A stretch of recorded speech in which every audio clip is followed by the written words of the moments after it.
শুভ্র সাদা বিছানার উপর রজনীগন্ধা ফুলের তৈরি শুভ্র সাদা বিছানার উপর রজনীগন্ধা ফুলের তৈরি লাভ শেপের ভেতরে গোলাপের পাপড়ি দিয়ে তৈরি লাভের ঠিক সামনে ভাঁজ করা হাঁটু দুই হাতে ভর করে বসে আছে টুসি।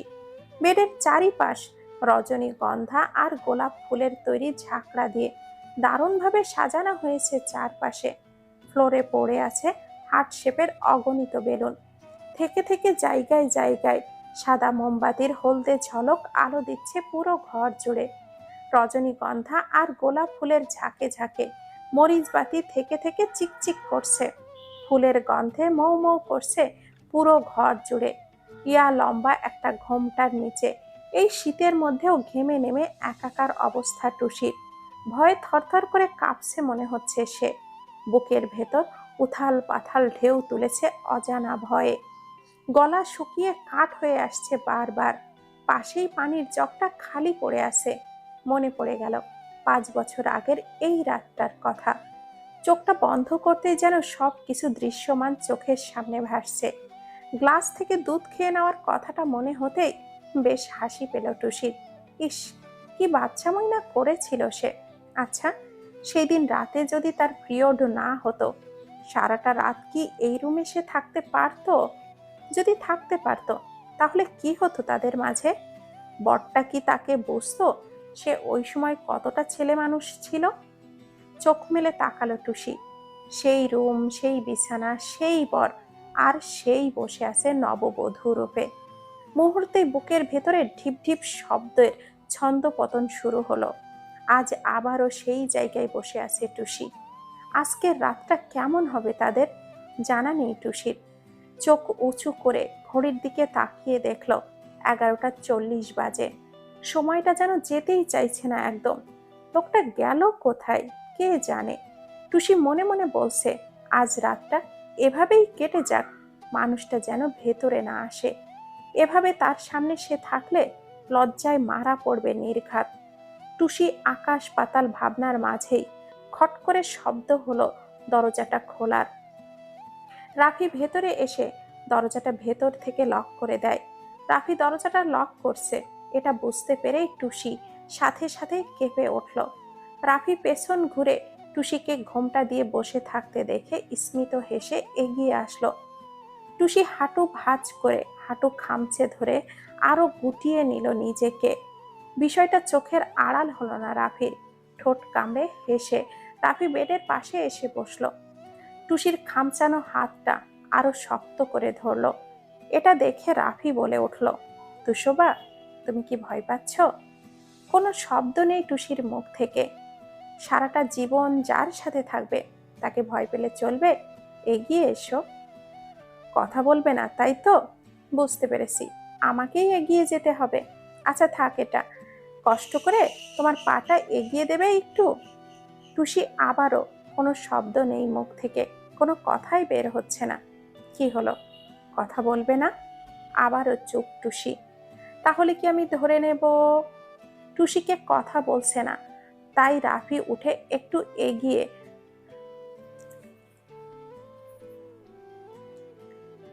টুসি কথা বলছে না, তাই রাফি উঠে একটু এগিয়ে বসে টুসির ঘোমটাটা ধীরে ধীরে তুলে ধরে। টুসি চোখটা বন্ধ করে আসে, ভয়ে ঠোঁটটা কাঁপছে ভীষণ তার। লাল টকটকে গোলাপের পাপড়ির মতো ঠোঁট দুটো দেখে রাফি বাঁকা হেসে ঘোমটা তুলে দেয় একেবারে। টুসি শক্ত করে চোখটা বন্ধ করে নেয়। রাফি টুসির পা দুটো এগিয়ে এনে একে একে খুব সুন্দর করে দেখে সাদা পাথরের তৈরি নূপুর পরিয়ে দেয় তাতে। বিষয়টা বুঝতে পেরে টুসি ধীরে ধীরে চোখ মেলে তাকায়। নূপুর পরানো হয়ে গেলে রাফি টুসির হাতটা ধরে হাতে চুমু এঁকে দেয়। টুসি আবারও কেঁপে ওঠে। রাফি সেখানেও একটা ডায়মন্ডের আংটি পরিয়ে দেয়। রাফি একটু উঠে টুসির কপালে আলতো একটু চুমু খেয়ে বলে, আনিজি লাগছে না তোমার? এক কাজ করো, এই ভারী পোশাকটা ছেড়ে একটা সিম্পল শাড়ি পরে নাও। ফ্রেশ হয়ে আল্লাহর দরবারে দোয়া চেয়ে নতুন জীবনটা শুরু করব আমরা। রাফির কথা মতো টুসি উঠে ফ্রেশ হতে চলে যায়। একটা কালো শাড়ি বের করে ফ্রেশ হয়ে সেটা পরে নেয়। তারপর দুজন এক জায়নামাজে 2 রাকাত নফল নামাজ আদায় করে আল্লাহর দরবারে দোয়া চেয়ে নামাজ শেষ করে। নামাজ শেষে টুসি রাফিকে সালাম করতে যাবে, তখনই রাফি টুসিকে আটকে দেয়, বুকে জড়িয়ে ধরে কিছুটা সময়, কপালে আবারও একটা চুমু খেয়ে বলল, নিয়ম অনুযায়ী কাবিনের পাওনা পরিশোধ করতে হয়। বিছানায় ফুলের তৈরি লাভ শেপের মাঝে নির্ধারিত পাওনার থেকে বেশি রাখা আছে। আর কিছু দাবি থাকলে বলতে পারো আমাকে। টুসি মাথা এদিকে ওদিকে নাড়িয়ে বোঝালো তার কোনো দাবি নেই। এটা দেখে রাফি বলল, তাহলে কি আমি? টুসি ফট করেই রাফির চোখের দিকে তাকায়।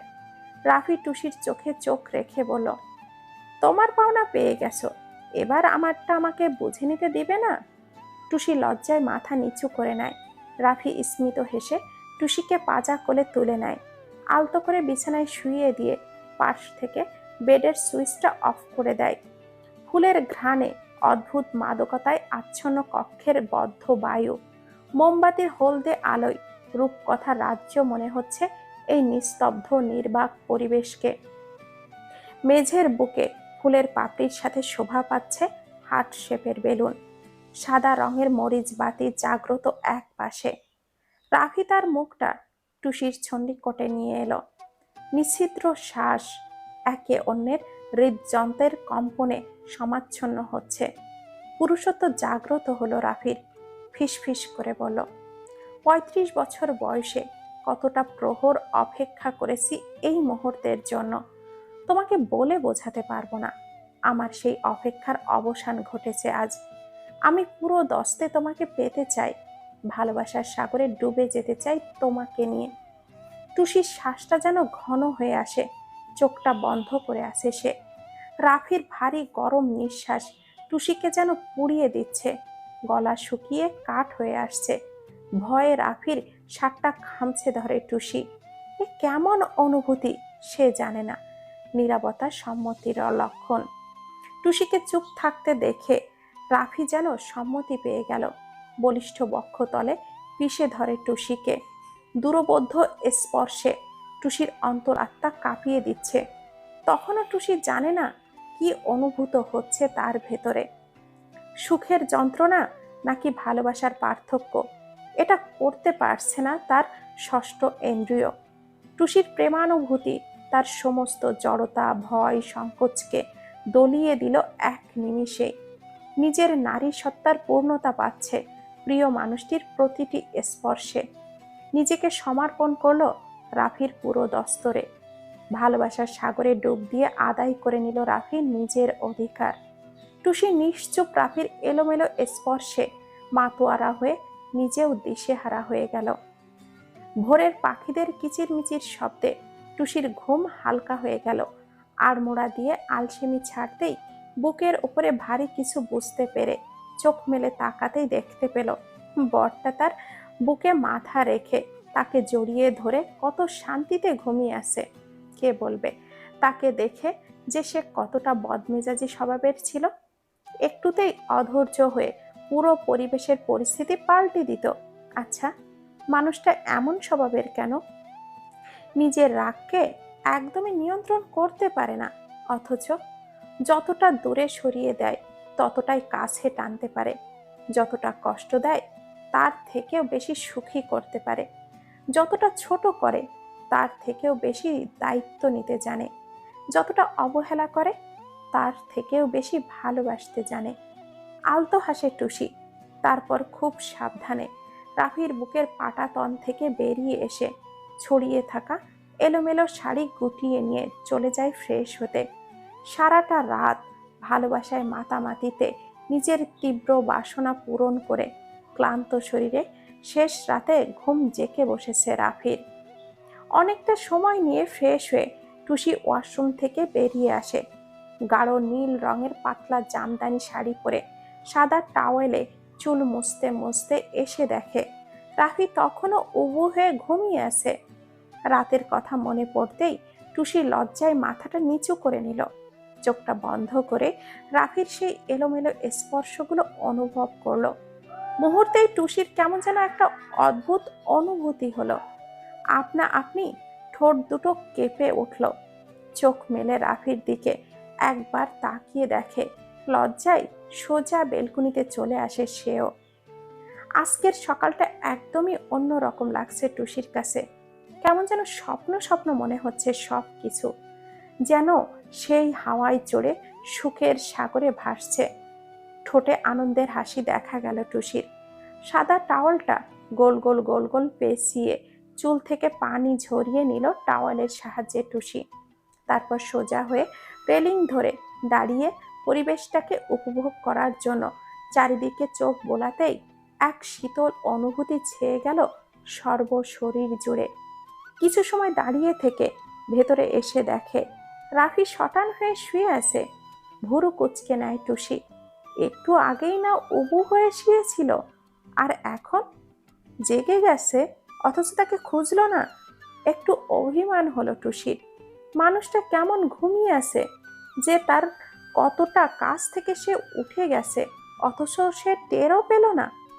একটু তো জেগেছে, তাহলে কেন হুঁশ এলো না তার কথা? রাতের কথা কি সব ভুলে গেছে? এ কেমন ঘুম তার? সজাগ আছে নাকি সত্যি গভীর ঘুমে আচ্ছন্ন, সেটা দেখার জন্যই রাফির দিকে এগিয়ে আসতেই দেখে নিচে একটা বালিশ পড়ে আছে বেডের ওপর। তার জন্যই বরাদ্দ করা বালিশটাই নিচে পড়ে আছে, কারণ রাফির বালিশটা ঠিক তার মাথার নিচেই আছে বুঝতে পেরে টুসি বালিশটা তুলে একটু ঝুঁকে ঠিক জায়গায় রাখতে যাবে, অমনি রাফি খপ করে টুসিকে বুকের ওপরে জড়িয়ে ধরে আবারও গভীর ঘুমে তলিয়ে যায়। হঠাৎ এমন অযাচিত আক্রমণে টুসি দিশেহারা হয়ে ভয়ে নিজের ব্যালেন্সটা রাখতে না পেরে রাফির বুকের উপরে ঝুঁকে পড়ে যায়। ভয়ে টুসির প্রাণ পাখি উড়াল দেওয়ার উপক্রম। হাত পা থরথর করে কাঁপতে থাকে। 10-15 সেকেন্ড পর নিজেকে স্বাভাবিক করে যখন উঠতে যাবে, তখন বুঝতে পারে রাফি তাকে 2 হাতের বেড়াজালে আবদ্ধ করে ঘুমিয়ে আছে। বিষয়টা কেমন যেন অদ্ভুত মনে হলো। ঘুমের ঘোরে কেউ এমন করে? টুসি একটু আড়মোড়া করে আবারও উঠতে গেলে রাফি টুসিকে আরো শক্ত করে চেপে ধরে থাকে।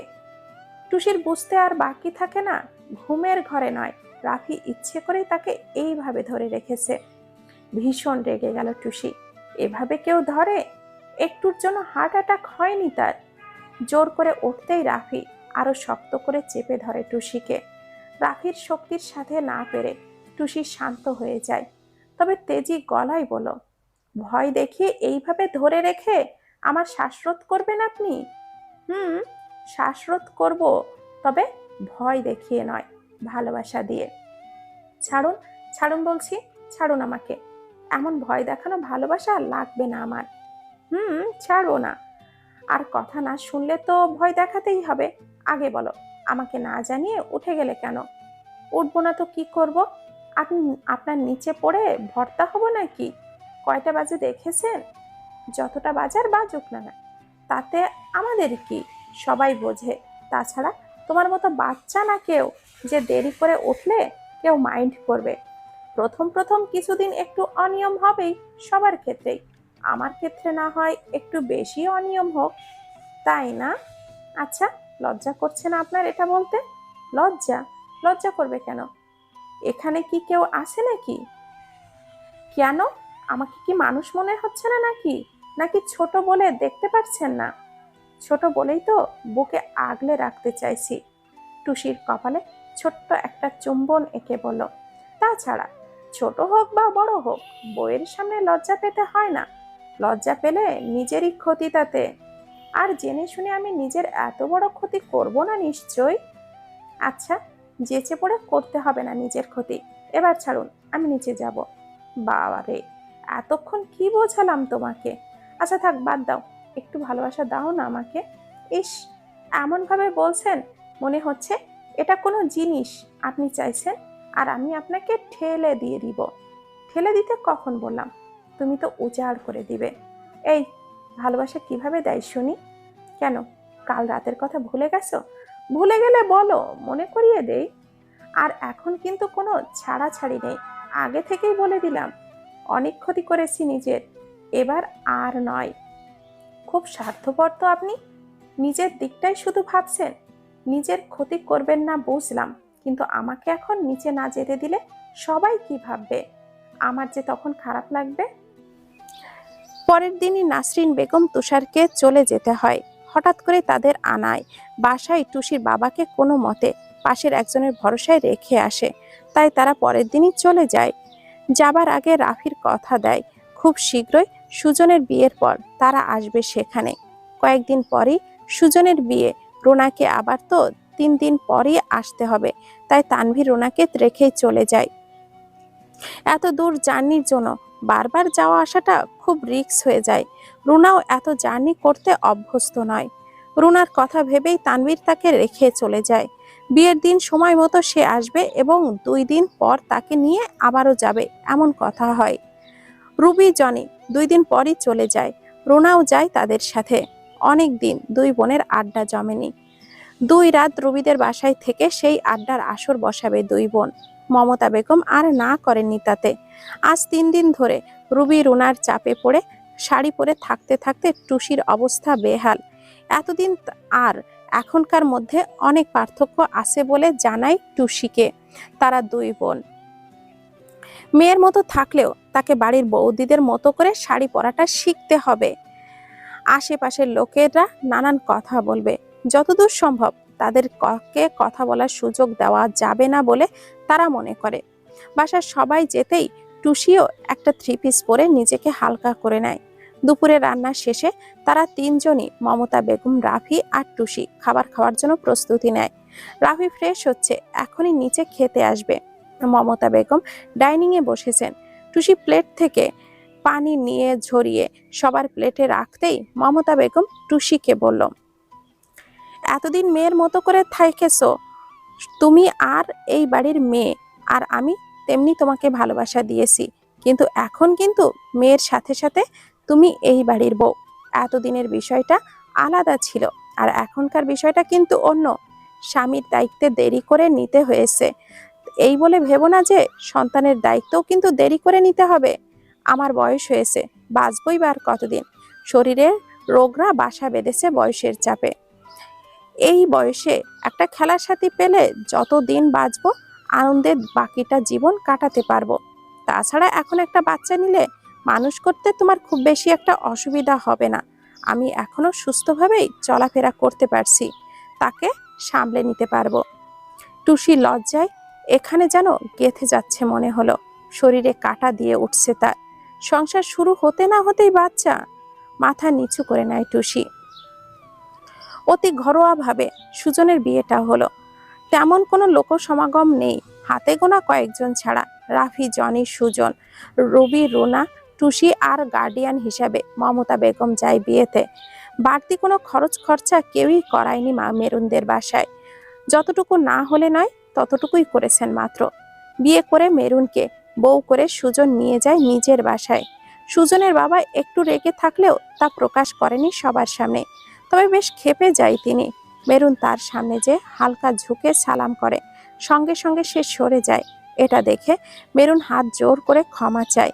তার অমত থাকা সত্ত্বেও বিয়ে করেছে, এর জন্য সুজনের বাবা মনটা একটু নরম হলো। মুখে অস্বীকার করলো, মনে মনে মেরুনকে দেখে দোয়া করে দেন তিনি। দেখতে দেখতে সময় কত দ্রুতই চলে যায়। সুজনের বিয়ের কিছুদিন পর রাফি টুসিকে নিয়ে তার গ্রামে বেড়াতে যায়। 4-5 বছর পর পরিবারের সবাইকে টুসিকে দেখে খুশিতে আত্মহারা হয়ে যায়। রাফির মতো জামাই পেয়েছেন, এটা সবার বড় পাওয়া ছিল বলে মনে করেন। 4 দিন টুসি গ্রামে থেকে ঘুরে আসে রাফি। রাফি নতুন শেয়ারে ব্যবসায়ী ইতিমধ্যে শুরু করে দিয়েছে। বেশ ভালোই যাচ্ছিল দিন। টুসি রাতে খাবারের প্লেট গুছিয়ে হাত মুছতে মুছতে ওপরে আসে। রুমে এসে বিছানা গুছিয়ে ঝেড়ে সোজা হয়ে দাঁড়াতেই হঠাৎ রাফি এসে পেছন থেকে টুসির কোমরটা জড়িয়ে ধরে বেডের ওপরে বসে টুসিকে কোলের ওপরে বসায়। টুসির কানে ছোট ছোট করে কামড় বসিয়ে নেশা ভরা কণ্ঠে বলে, আমি তো এক হালি বাচ্চাতেই সীমাবদ্ধ ছিলাম, তুমি তো দেখছি আমার থেকেও কয়েক ধাপ এগিয়ে। মানে, এক টিম ক্রিকেটার বাচ্চা মানুষ করতে পারবে তো? আমার কিন্তু আপত্তি নেই তাতে। আমি তো উজাড় করে দিব, শুধু দেখব তুমি কতটা নিতে পারো। রাফির এই কথায় টুসির মনে পড়ে যায় তার লেখা ডায়েরিতে রাফি যখন অস্ট্রেলিয়াতে থাকতো তখন গুটি গুটি অক্ষরে টুসি এক পৃষ্ঠাতে লিখেছিল, আমার মতো একটা বাচ্চা মেয়েকে সামলাতে পারেননি তো আপনি? দেখে নিয়েন, একদিন আপনাকে এক ক্রিকেটার টিম বাচ্চা একা মানুষ করে দেখিয়ে দিব। শুধু ফিরে আসুন আপনি একবার প্লিজ। টুসি নাকের পাতাটা ফুলিয়ে কটমট করে রাফির দিকে তাকাতেই রাফি ঘর কাঁপিয়ে হেসে দিল। এটা দেখে টুসি ভীষণ রেগে গেল। রেগে গিয়ে বলল, আপনি কোথায় পেয়েছেন ডায়েরিটা? ডায়েরিটা কোথায় পেয়েছি তাতে কি এসে যায়? আসল কথা হচ্ছে আমাদের এখন প্রচুর ভালোবাসতে হবে, তা না হলে এক টিম ক্রিকেটার বাচ্চা মানুষ করার স্বপ্ন তোমার স্বপ্নই থেকে যাবে। কথাটা বলতে বলতে রাফি টুসিকে শক্ত করে ধরে টুসির চুলে মুখ ডোবানোর জন্য চেষ্টা করে। রাফির উদ্দেশ্য বুঝতে পেরে টুসি কুনুই দিয়ে রাফির পেটে গুঁতা দিয়ে উঠে সরে আসে। রাফি পেটে হাত দিয়ে কুঁজ হয়ে বসে চোখে মুখের অঙ্গভঙ্গিতে বোঝালো সে প্রচন্ড ব্যথা পেয়েছে। টুসি এটা দেখে কিছুটা ঘাবড়ে যায়। ততটা জোরেও তো সে আঘাত করেনি যতটা রাফির মুখভঙ্গিতে বোঝাচ্ছে সে। টুসি হন্তদন্ত হয়ে রাফির কাছে এগিয়ে এসে রাফির কাঁধে হাত রাখতে যাবে, তার আগে রাফি টুসির হাতটা ধরে হ্যাচকা টানে বুকে নিয়ে সে সহ টুসিকে নিয়ে পেছন থেকে ঝুঁকে পড়ে বেডের ওপরে। শক্ত হাতে টুসিকে বুকের সাথে জড়িয়ে নেয় রাফি। এটা দেখে ভীষণ রেগে যায় টুসি।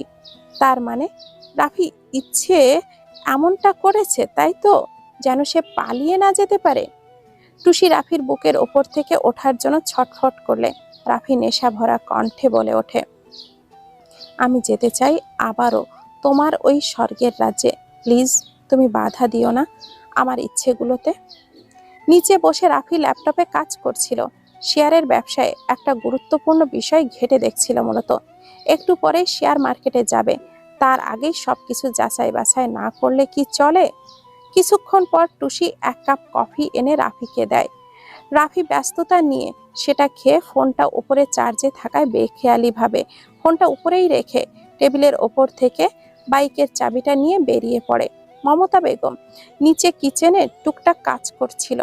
টুসি উপরে এসে দেখে রাফির ফোনটা ভাইব্রেশন হচ্ছে বেড সাইড টেবিলের ওপরে। টুসি দ্রুত এসে ফোনটা হাতে নিতেই দেখে স্ক্রিনে লেখা মাংকুয়া কলিং। বেশ বিরক্ত হলো টুসি। বিয়ের 2 দিন পর টুসি আর রাফির মাঝে বোঝাপড়া হয়েছিল মাংকুয়াকে নিয়ে। রাফির আগের বসে নিজের করা ভুল স্বীকার করে ক্ষমা চেয়েছিল আবারও টুসির কাছে। বিষয়টা বুঝতে পেরে টুসি রাফিকে আর কিছুই বলে না। আসলে রাগ আর ঝড় থেমে গেলে বোঝা যায় কার কতটা ক্ষতি হয়েছে, যা রাফি পরে উপলব্ধি করতে পেরেছে।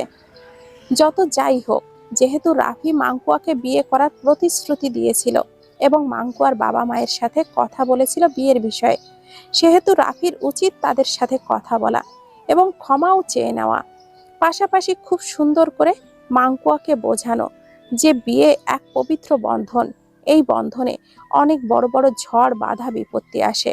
সব কিছুকে জয় করে নিতে পারলে তার মতো সুখী আর কেউ হয় না। ভুলে ভুলে হলেও রাফি হয়তো জয়লাভ করেছে, কিন্তু রাফি যেহেতু সব বাধা বিপত্তি ভয়কে ফেলে পালিয়ে যাওয়ার চেষ্টায় নতুন করে বাসা বাঁধতে চেয়েছিল, সেহেতু তার সেই ভুলের জন্য ক্ষমার প্রয়োজন আগে। কারণ কারোর মনে কষ্ট দিয়ে কেউ পরিপূর্ণ সুখী হতে পারে না। কোনো এক মুহূর্তে সেই মানুষটার নামটাও তাকে পোড়াবে। টুসির এই কথাগুলো দারুণভাবে প্রভাব ফেলেছিল রাফির উপরে। রাফি তার জীবনে এমনই একজনকে চেয়েছিল, সে ভুল করলে সেটা তাকে বুঝিয়ে ভুল ধরিয়ে দেবে, তাকে ভুল না বুঝে ভালোবেসে আগলে রাখবে। ভালোবেসে তার করা আবদারগুলো যে পূরণ করার চেষ্টা করবে, দিন শেষে পুরনো সব কষ্ট ভুলে তার বুকে মাথা রেখে শান্তি খুঁজে পাবে। রাফি সেদিন মাংকুয়ার নাম্বার আনব্লক করে ফোন করে প্রথমে, কিন্তু নাম্বারটা সুইচ অফ বলে বারবার। পরে ফোন করে মাংকুয়ার বাবা মায়ের নাম্বারে ক্ষমা চায় তার বাবা মায়ের কাছে। তারাও খুব সহজে ক্ষমা করে দেয় রাফিকে, কারণ তার মেয়ে মাংকুয়া রাফিকে ভুলে তাদের পছন্দ করা জাপানিজ ইয়ামুরা নামে এক ছেলের সাথে ঘনিষ্ঠতা তৈরি করেছে। ইনফ্যাক্ট মাংকুয়া ইয়ামুরা নামের ছেলেটার সাথে 7 দিনের জন্য হংকংয়ে গিয়েছে বেড়াতে, এটা জানায়। ইয়ামুরা জানায় সে মাঙ্কুয়ার সাথে সারাটা জীবন থাকতে চায়। মাঙ্কুয়াও সম্মতি জানায় তাতে। মেয়ে যখন হ্যাপি অন্য কারোর সাথে, সেখানে রাফির প্রতি কোনো ক্ষোভ তাদের না থাকাটাই স্বাভাবিক বলে জানায়। চোখের আড়াল হতেই যেখানে অন্য ছেলের সাথে এদেশে ওদেশে ঘুরে বেড়াতে হয়, সেখানে তার বরের কাছে এই মেয়েটার আবার কি দরকার পড়লো যে ফোন করেছে। ঠিক সেই কারণেই টুসি বিরক্ত হলো। আজ কেন ফোন করেছে মেয়েটা তার বরকে তা জানা উচিত। তাই টুসি ফোনটা রিসিভ করে। Please Rafi, come back, I need you, I love you so much. Hello, who are you? Tusi, Mrs Aryan. এই নোংরা মেয়ে, তুমি কে রাফির ফোন ধরার? তোমার সাহস তো কম নয়, নিজেকে আবারও মিসেস আরিয়ান বলছো। মুখ সামলে কথা বলুন, আর একবার নোংরা মেয়ে বললে আপনার মুখটা আমি ভেঙে দিব। তাছাড়া ভুল তো কিছু বলিনি, যেটা সত্যি সেটাই বললাম। চুপ, একদম চুপ, নোংরা মেয়ে কোথাকার। আপনি চুপ করুন, সেদিন চুপ করেছিলাম বলেই আজও আমি চুপ করে থাকবো? জি না, জোর করে আমার শরীরটাকে নোংরা বানানো হলেও আমি কিন্তু নোংরা মেয়ে ছিলাম না। আর নোংরা মেয়ে আমি নই, নোংরা মেয়ে আপনি। যেচে পড়ে নষ্টামি করে বেড়াতে এদেশে ও দেশে ঘোরার নাম দিয়েছেন। আপনাকে তো শুধু নোংরা বললে ভুল হবে, একটা বেহায়া, নির্লজ্জ, অসভ্য, কুৎসিত মেয়ে আপনি। কি বললে তুমি? আমি নোংরা মেয়ে, কুৎসিত? ইউ রাস্কেল, আমাকে দেখেছো তুমি? বাঙালি গেয়েও ভূত কোথাকার। একদম ঠিক শুনেছেন আপনি। আর আপনার মতো জাপানিজ, অস্ট্রেলিয়ান সাদা বিড়াল মার্কা গরুকে দেখার কোনো শখ আমার নেই। কুৎসিত আপনার চেহারাকে বলিনি, কুৎসিত বলতে বুঝিয়েছি আপনার মনকে। আর এইসব ইংরেজিদের মতো করে পটপট করা বন্ধ করুন। সেই তো বাঙালি মেল গেও ভূতের জন্য নির্লজ্জ বেহায়ার মতো করে ফোন করেছেন। কোথায় আপনার সেই ইয়ামুরা না ফিয়ামুরা? আপনার থেকে মজা লুফে চলে গিয়েছে বুঝি? Just shut up. কথাটা বলেই মাঙ্কুয়া ফোনটা কেটে দেয়। টুসি ফোনটা বুকের সাথে চেপে ধরে ঠোঁট চেপে চেপে হাসতে হাসতে বেডের উপরে বসে। সেদিন নোংরা মেয়ে বলায় তার যতটা না কষ্ট হচ্ছিল, আজ ততটা খারাপ লাগেনি, বরং সেদিনের কষ্টের থেকে 4 গুণ বেশি শান্তি লাগছে। রাফি ফোন নিতে বাসায় ফিরে রুমে আসতেই টুসিকে তার ফোনে বুকে জড়িয়ে ধরে এমন হাসতে দেখে অবাক হয়ে যায়। কৌতূহল নিয়ে রাফি ভেতরে এসে টুসির সামনে দাঁড়িয়েই চোখের ইশারায় কিছু জিজ্ঞাসা করতেই টুসি মুখ বাঁকিয়ে সোজা হয়ে দাঁড়ায়। ঘটনা কি বুঝতেই রাফি ভুরু কুচকে তাকাতেই টুসি আচানকই রাফির বুকে মাথা রেখে জড়িয়ে ধরে। রাফি অনেকটা অবাক হয়ে যায়। 2 হাতে সেও টুসিকে জড়িয়ে ধরে কপালে চুমু এঁকে দেয়। কি হয়েছে বিষয়টা জানতে চাইলে টুসি সব বলে দেয়। মাঙ্কুয়ার সাথে টুসির ঝগড়া করার ধরন শুনে রাফি হাসবে না কাঁদবে বুঝতে পারে না। অস্ট্রেলিয়ান সাদা বিড়াল মার্কা গরু, সিরিয়াসলি ভাই, এটা দেখতে কেমন হয়? সময় বহমান নদীর মতো, দেখতে দেখতে চলে যায় বহু দূর। কষ্টের সময়টা দীর্ঘ হলেও সুখের সময়টা কিন্তু ক্ষণিকের জন্যই হয়ে থাকে। আর আমরা সেই সুখটুকু পাওয়ার জন্য জনম জনম ধরে কষ্ট বুকে চেপে বেঁচে থেকে যুদ্ধ করি সেই সুখটুকু পাওয়ার জন্য। কেউ কেউ আবার এই জীবন যুদ্ধে হেরে যায়, তো কেউ কেউ উঠে বীর যোদ্ধা হয়ে। যদিও দেখতে দেখতে পার হয়ে গেছে 3টি বছর, কিন্তু আপনারা বলবেন না কেমন ভাই? যাই হোক, এই 3 বছরে পরিবর্তন এসেছে সবার জীবনে। রুনার 2 মাসের ছেলেকে নিয়ে সে মহা ব্যস্ত সময় পার করছে শ্বশুর বাড়িতে। রুহানের বয়স 6 বছর, ক্লাস 1-এ পড়ে। রুবি জনি আবারও চেষ্টা করছে দ্বিতীয় সন্তানের জন্য। মেরুনের ডেলিভারির সময় আছে আর মাত্র হাতে গোনা 3-4 দিন। সুজন কাজের সুবাদে রাজশাহী থাকে, মেরুনও সেখানেই ছিল, কিন্তু ডেলিভারির জন্য সুজনের মা মেরুনকে নিয়ে কাছে এনে রেখেছে এই 4টা মাস। অভাবের সংসার বলে মেরুনের মা মেয়েকে নিয়ে নিজের কাছে রাখার কথা বলেনি একবারও। আর বললেও সুজন রাখতও না, হয়তো মেরুনকে থাকতেও দিতে চাইতো না। সুজনের বাবা দাদা হবার আনন্দে রাগ ভুলে মেরুনকে আপন করে নিয়েছে। সুজন 15 দিনের ছুটি নিয়ে আজকালের মধ্যেই চলে আসবে ঢাকাতে। সবাই সবার মতো করে সুখে ব্যস্ত থাকলেও টুসির দিনগুলো হয়তো তাদের সবার থেকে ব্যতিক্রম কাটছে। এই 3 বছরে 5বার মিসক্যারেজ হয়েছে। সে ভেঙে গুড়িয়ে গেছে মনের দিক থেকে। প্রথমবার অনাকাঙ্ক্ষিতভাবে এমন দুর্ঘটনা ঘটলেও রাফি দ্বিতীয়বার খুশি মনে চেষ্টা করে। তখনও সেম প্রবলেম। কিছুদিন সময়ের ব্যবধানে তৃতীয়বার যখন মিসক্যারেজ হয়, তখন থেকে রাফি আর রিস্ক নিতে চায় না। কারণ টুসির মাত্রাতিরিক্ত রক্তক্ষরণ হয়, একদম ফর্সা শরীরটা সাদা ফ্যাকাশে হয়ে যায়। ডক্টর বলেছেন এরকম রক্তক্ষরণে তার মৃত্যুর কারণও হতে পারে। আর রাফি কিছুতেই সন্তানের বিনিময়ে টুসিকে হারাতে চায় না। বছরখানিক সময় নিয়ে টুসি আবারও চেষ্টা করে, কিন্তু 1.5 মাসে আবারও নষ্ট হয়ে যায়। সেইবার রাফিকে বুঝতে দেয় না টুসি। ডক্টর বলেছেন টুসি 2-3 মাসের বেশি বেবি ক্যারি করতে সক্ষম নয়। ফলে 2-3 বার বা 4 মাসের মাথায় বাচ্চাটা মিসক্যারেজ হয়ে যাচ্ছে। রাফি বুঝতে পারে প্রথম জীবনে যার এত বড় একটা দুর্ঘটনা ঘটে গেছে, তার জীবনে এমন হওয়াটা খুব বেশি অস্বাভাবিক নয়। তবুও ডক্টরের নির্দেশ অনুযায়ী চলার পরও বারবার সেম প্রবলেম হয়। 3-4 মাসেই মিসক্যারেজ।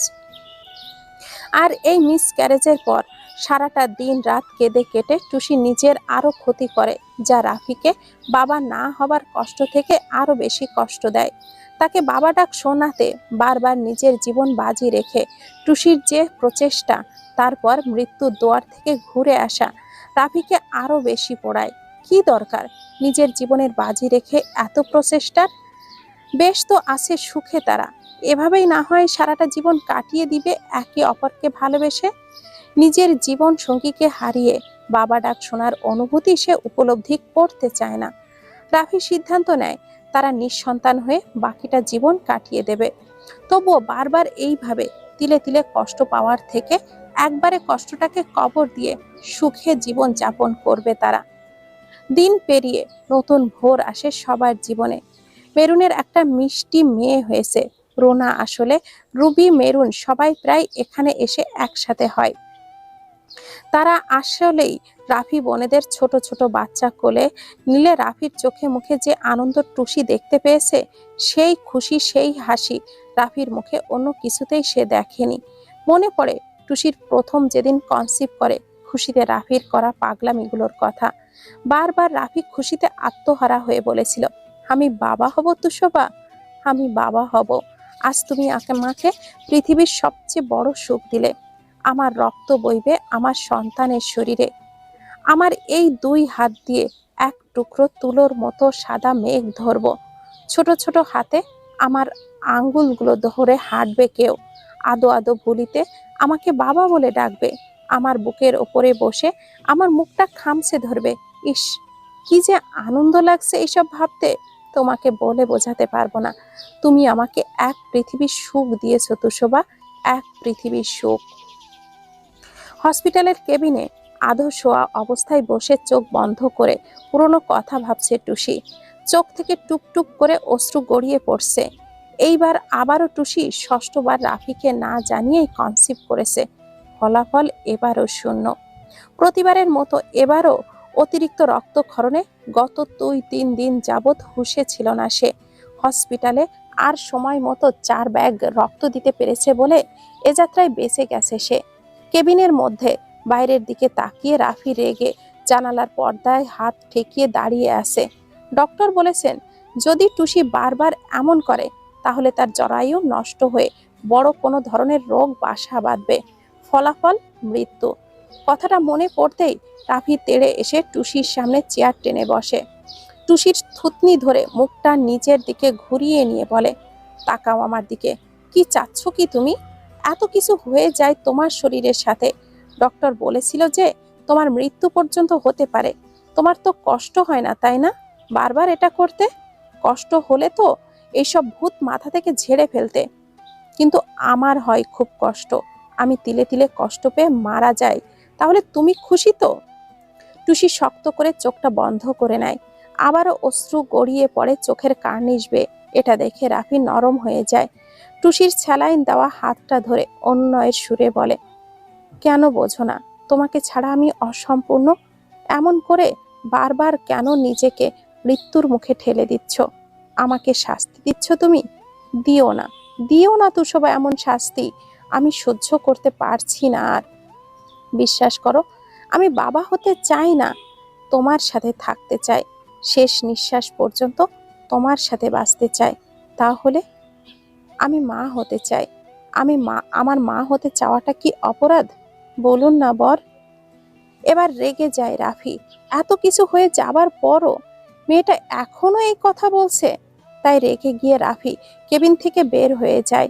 মমতা বেগম এসে অনেকক্ষণ টুসিকে বোঝায় যে একটা বাচ্চার জন্য তুমি নিজের জীবন বাজি রাখছো। তোমার শরীরের যেই কন্ডিশন, যদি বাচ্চা হতে গিয়ে তুমি মারা যাও, বাচ্চাটার কি হবে একবার ভেবে দেখেছো? টুসির কাছে এর কোনো উত্তর নেই। এমন সময় একজন গাইনি বিশেষজ্ঞ চিকিৎসক আসে টুসিকে চেক আপ করানোর জন্য। প্রথম থেকে তিনি টুসির চিকিৎসা করে আসছেন, তাই খুব ঘনিষ্ঠ হয়ে গেছে এক প্রকার তার সাথে টুসির। মমতা বেগম ডক্টর ভিজিটে আসলে তিনি বাইরে চলে আসেন। ডক্টরটি টুসির বারবার এমন করার কারণ বুঝতে পেরে টুসিকে এমন না করে অন্যভাবে নিজেদের সন্তান জন্ম দেওয়ার পরামর্শ দেন। কিভাবে জানতে চাইলে ডক্টর টুসিকে বুঝিয়ে বলেন, এভাবে বারবার নিজের জীবনে ঝুঁকি না ফেলে সরোগেসি পদ্ধতি ফলো করো না। সরোগেসি মানে? সরোগেসি হলো এমন এক পদ্ধতি যার মাধ্যমে একজন বেবি ক্যারি করতে সক্ষম নারী তার গর্ভে কোনো দম্পতির সন্তান বহন করে। আপনি কোনোভাবে দ্বিতীয়বার বিয়ের কথা বলছেন না তো? পাগল মেয়ে, দ্বিতীয় বিয়ের কথা কেন বলবো?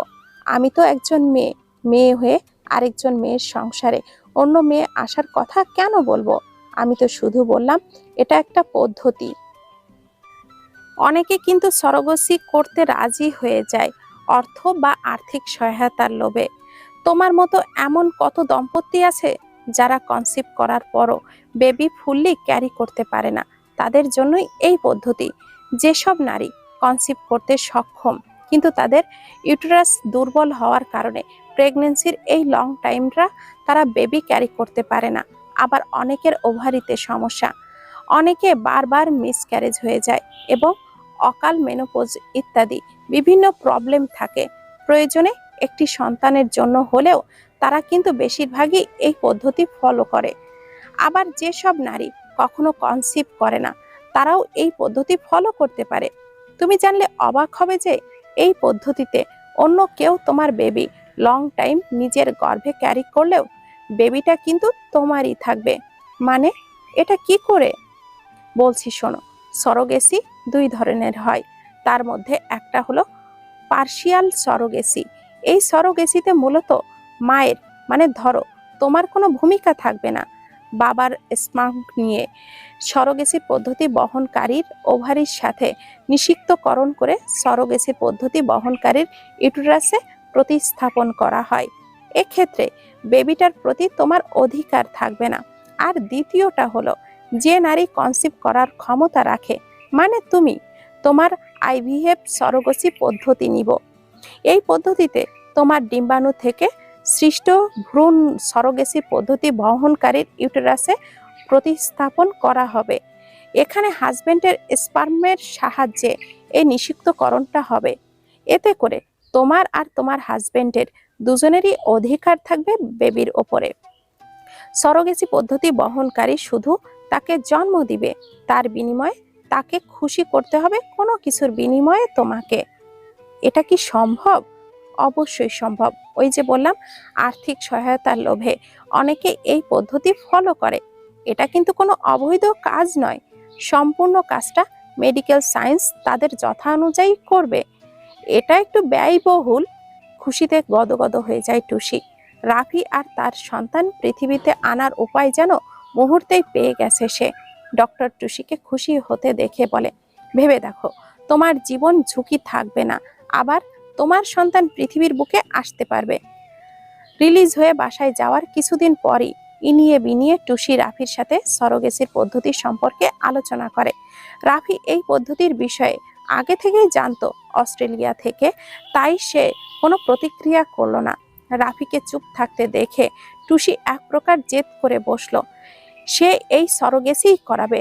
রাফি যেন সরোগেসি শব্দটা শুনেই বুঝে গিয়েছিল টুসি তাকে কি বলতে চায়। হতাশ হয়ে রাফি টুসির মুখে দুই হাত আদলে করে ধরে বলল, আমাদের সন্তান চাও, তুমি মা ডাক শুনতে চাও, আর আমাকে বাবা ডাক শোনাতে চাও, তাই তো? এর বেশি তো আর কিছু নয়। তাহলে আমরা খুব ছোট ফুটফুটে সন্তান দত্তক নিব, যে আমাকে বাবা আর তোমাকে মা বলে ডাকবে। এতে তো তোমার কোনো আপত্তি থাকবে না। কিন্তু ওটা তো আমাদের বাচ্চা হবে না। আমি তো... জেদ করো না তো শোভা। এমন মানুষ কোথায় খুঁজে পাবে যে আমাদের জন্য দীর্ঘ সময় কাজ করবে? সরোগেসি করতে গেলে তোমার ডিম্বাণু থেকে সৃষ্ট ভ্রূণ নিতে হবে, আর এটা এই মুহূর্তে সম্ভব নয়। তাছাড়া তোমার শরীরের উপরে অনেক ধকল গেছে। আমি আর কোনো রিস্ক নিতে চাই না। আমার কথাটা তো শুনুন। এবার আমার কথা তুমি শোনো। আমরা কাল সকালে যাব হসপিটালে। তুমি দেখো, খুব শীঘ্রই একটা ছোট্ট পুতুল তোমার কোলে আমি তুলে দিব। 7 মাস পর ছোট্ট একটা 3 মাসের বাচ্চা মেয়েকে কোলে কোলে নিয়ে কান্না থামানোর জন্য কোলে তুলে পেছনে হালকা ছোট ছোট স্পর্শে সামনে দুলিয়ে যাচ্ছে টুসি। পাশেই ডিভানে বসে ফিডার প্রস্তুত করতে যে ঘেমে নেমে একাকার অবস্থা রাফির। এত ফু দিচ্ছে, তবুও ফিডারের ভেতরে দুধটুকু ঠান্ডাই হচ্ছে না। রেগে গিয়ে রাফি ফিডার রেখে টুসির কাছ থেকে বাচ্চা মেয়েটাকে নিয়ে বলল, রাশফিকে থামানো তোমার কামও নয়, আমার মেয়েকে বরং আমার কাছে দাও। ইস ঢং! রাফিকে থামানো তোমার কামও নয়, ব্যঙ্গ করে বলল। সামান্য দুধটুকু ঠান্ডা করতে পারেননি সেটা বলেন, এসেছে আমার পেছনে লাগতে। সামান্য কাজ দুধ ঠান্ডা করা। তোমার তাই মনে হয়? তুমি জানো, ফু দিতে দিতে আমার মুখটা ব্যথা হয়ে গেছে। সেটা বললেই হয়। আমার কাম্য নিয়ে প্রশ্ন তুললেন কেন? তুলব না কেন প্রশ্ন? দুধটুকু চটপট ঠান্ডা করে দেখাও তো দেখি। টুসি মুখ ভেঙচি কেটে একটা বলে দুধটুকু ঢেলে গোল গোল করে বারবার ঘুরিয়ে দুধটুকু ঠান্ডা করে ফিডারে ভরল। রাশফি কাঁদতে কাঁদতে আঙ্গুল মুখে দিয়ে ততক্ষণে ঘুমে বিভোর। টুসি ফিডার নিয়ে রাফির সামনে এসে বলে, এই নিন, ঝটপট ঠান্ডা করে আনলাম। রাফি ভুরু কুঁচকে টুসির দিকে রাগী চোখে তাকিয়ে বলল, আমাকে বলনি কেন এভাবে ঠান্ডা করার কথা? আমি কতক্ষণ ধরে... গুণ থাকতে হয় বুঝলেন। আসছে আমার বড় গুণবতী মেয়ে, সামলাতে পারে না, আবার কথা বলতে আসছে। দেখেছো আমার কোলে কিভাবে ঠান্ডা হয়ে আছে? ঠান্ডা হয়ে নয়, বরং ক্ষুধায় কাঁদতে কাঁদতে ঘুমিয়ে পড়েছে। তাহলে বোঝো তোমার দুধ ঠান্ডা করতে কতটা সময় লেগে গেছে। মমতা বেগম রাশফির ছোট কাপড়গুলো ভাঁজ করে নিয়ে এসে দরজার কাছে দাঁড়িয়ে বলেন, আবার শুরু করেছো তোমরা? এই 1.5 মাসে প্রতিদিন কতবার করে ঝগড়া হয়েছে তোমাদের, হিসাব করেছো কখনো? ইয়ে মানে মম, আসলে আম্মা... দাও ওকে আমার কাছে, তোমরা দাও, আমি খাইয়ে দেই, তোমরা বরং ঝগড়া করো। মমতা বেগম রাফির হাত থেকে, রাশফিকে আর টুসির হাত থেকে ফিডার নিয়ে সোজা নিচে চলে আসলো। রাফি মমতা বেগমের যাওয়ার দিকে তাকিয়ে থেকে যখন দেখলো তিনি চোখের আড়াল হয়ে গেছে, তখনই টুসিকে এক ঝটকায় নিজের বুকের সাথে জড়িয়ে নেয়। লজ্জা পেয়ে টুসি রাফির বুকে মাথা রেখে মুখ লুকায়। টুসিকে জড়িয়ে ধরে রাফি আচানক পাজা কোলে তুলে নিয়ে গুনগুন করে গান গাইল, হাম তুম এক কামরে মে বান্দা হো।